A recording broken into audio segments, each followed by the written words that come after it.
The country is divided on how to deal with our southern border, and this division could result in a government shutdown. Last month, 300,000 people crossed the border illegally. Can you envision that amount of people? That would be like the entire population of Cincinnati, Ohio. So in just 1 month, we grew an extra city.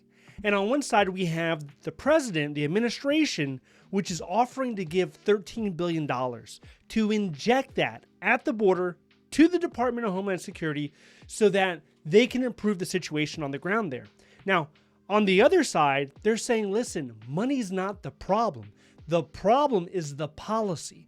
The policy is broken and it needs to get fixed. It's for that reason that a bill was passed in the House last year called Secure the Border 2023.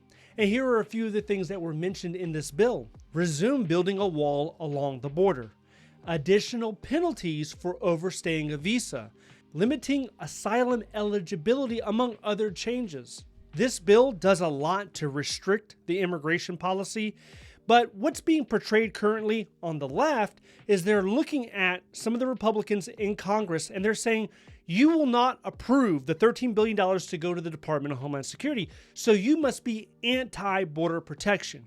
And then the people on the right, they're looking over and saying, you will not make any compromise to tighten up this immigration policy, so you're anti-border protection. Because of this, we have a congressman right now in Texas who's calling on his colleagues to shut the government down, except for Border Patrol, until the immigration policy can get fixed. Can Congress shut down the government? Absolutely, especially since the government, part of the government, is only funded up until this month.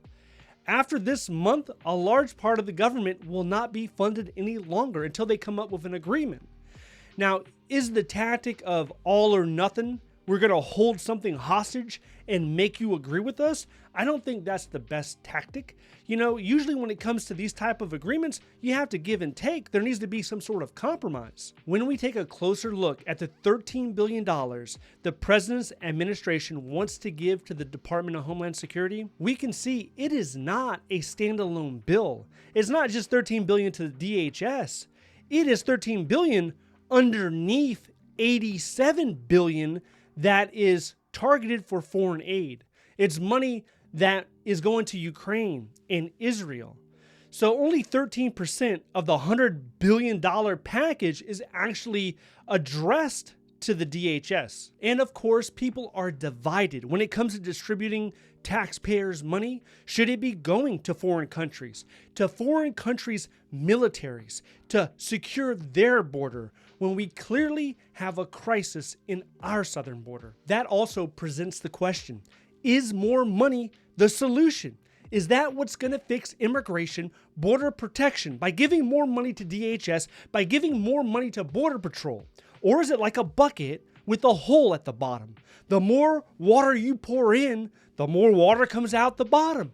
Because there's a hole there. You got to fix the hole, plug the hole, and then add the water.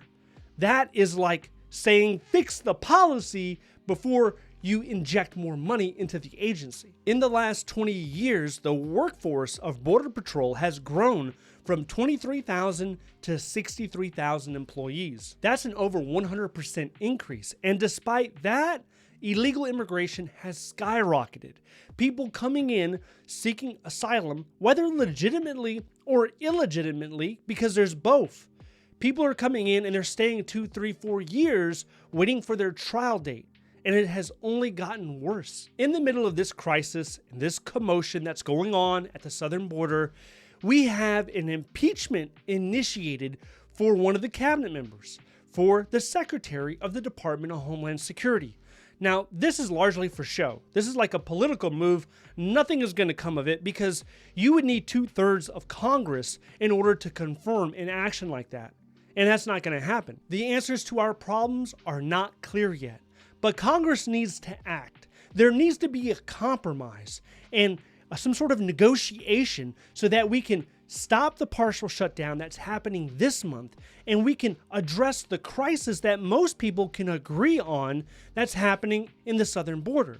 Will it happen? Will it happen in time? We don't know that yet. Also, this is an election year, and we have to keep that in mind. There might not be an appetite to shut the government down completely, or maybe it'll just be for a brief period of time. But if it does extend, it's going to impact all federal government workers. Now, sure, there will be some federal government workers that will continue to work, either because they are highly needed or they're related to some sort of law enforcement component, or if an agency has money in their budget, they can still pay for a week, 2 weeks, 3 weeks. Things like that can happen. Once the federal government is fully funded, all of those federal employees that were furloughed, they will all receive back pay despite not working during that time. Now, if you are interested in federal employment, if you have any federal hiring process questions, I did a live stream recently. I covered topics about usajobs.gov, about different types of government jobs. A lot of these questions, they could be on your mind. If you're interested in that, then I want you to watch this video next. If you would like to see more videos like this, please click like and subscribe. Thank you so much for watching, and I'll see you in the next one.